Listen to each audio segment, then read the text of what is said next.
Non mais après c'est moi qui Et après, si c'est accueilli par... c'est même pas appliqué, c'est nous. Oui, bah voilà. Donc là, on n'aura pas de visibilité. Parce que le président, Ça va recompter. oui, parce que là, c'est...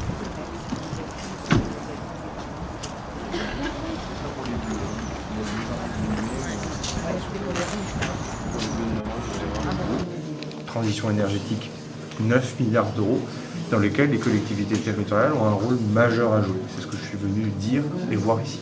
Voilà, le message que vous adressez aux autres maires, aux autres élus de l'Essonne, mais aussi de France, quel est-il?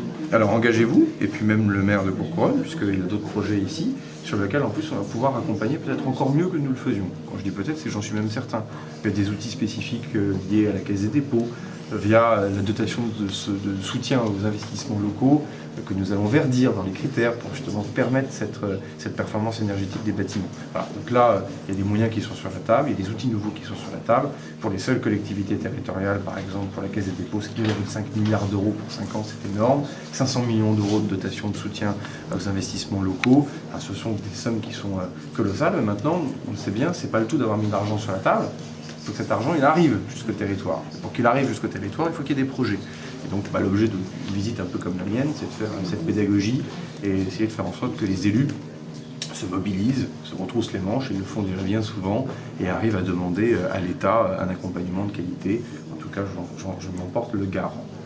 Justement, avec tous ces moyens, aujourd'hui, si on devait refaire ces locaux, ils seraient encore plus verts, encore plus respectueux. Je crois que l'architecte a fait la démonstration qu'il a emmené justement avec pragmatisme la réhabilitation le plus loin possible. Vous savez, il y a deux manières de voir les choses. Soit vous détruisez tout et vous reconstruisez à neuf, et auquel cas vous pouvez avoir des bâtiments qui sont extraordinairement modernes et futuristes, notamment ce qu'on appelle les bâtiments à énergie positive, dans lesquels vous avez même une neutralité carbone. Soit vous partez d'un existant, même si vous détruisez certaines parties qui sont inutiles, et auquel cas les techniques ne sont pas les mêmes, en plus dans des enveloppes financières qu'il faut quand même maîtriser.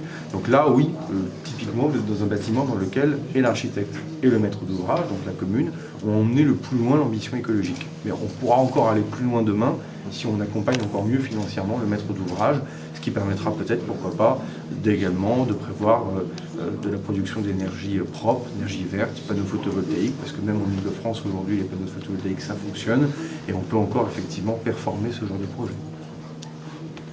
Merci beaucoup.